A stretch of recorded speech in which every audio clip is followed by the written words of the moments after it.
Бенямин Нетаняху наредил да се увеличат значително хуманитарните помощи за бедстващите в ивицата Газа, които са подложени на геноцида на израелската армия, след като САЩ заявили, че ако Нетаняху не предприеме нещо по този въпрос, ще спрат доставките на оръжие за Израел.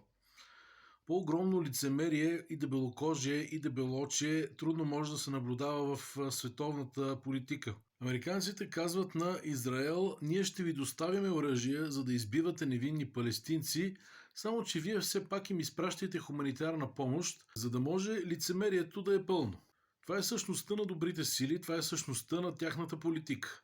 Те действат именно по този начин, точно както в Украйна. Изпращаме оръжие на Украйна, за да може Украйна да се защитава срещу врага Русия. Зеленски, един президент, който е нелегитимен от май месец.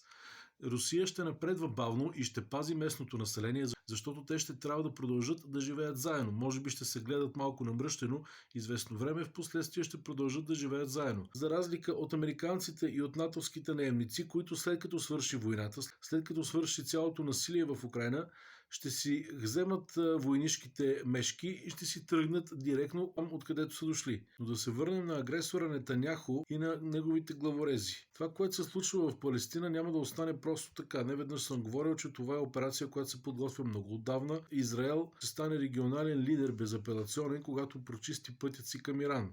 Когато затвори всички врати на Иран към помощ отвън, тогава Израел ще се превърне в регионален лидер. В един момент от тази история Израел вероятно ще извади някакво оръжие, което светът не е виждал. Всички са насочили поглед към САЩ.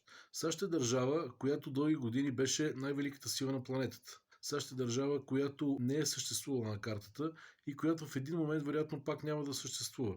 Израел е държава, която е съществувала, борила се, изчезвала и пак се е появявала на тези територии още от библейски времена.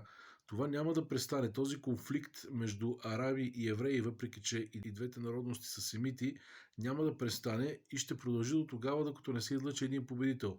Лошата новина е, че няма да се излъчи един единствен победител. В един момент наделяват арабите, в другия момент наделяват евреите. В крайна сметка този конфликт е основно именно между Иран, между персите и Израел. Как ще завърши този конфликт? По всичко личи, че добрите сили са на страната на Израел. Но това е само за пред обществото. Израел управлява добрите сили. Добрите сили правят това, което нареди Израел. Не САЩ е държавата, която управлява Израел, а обратното.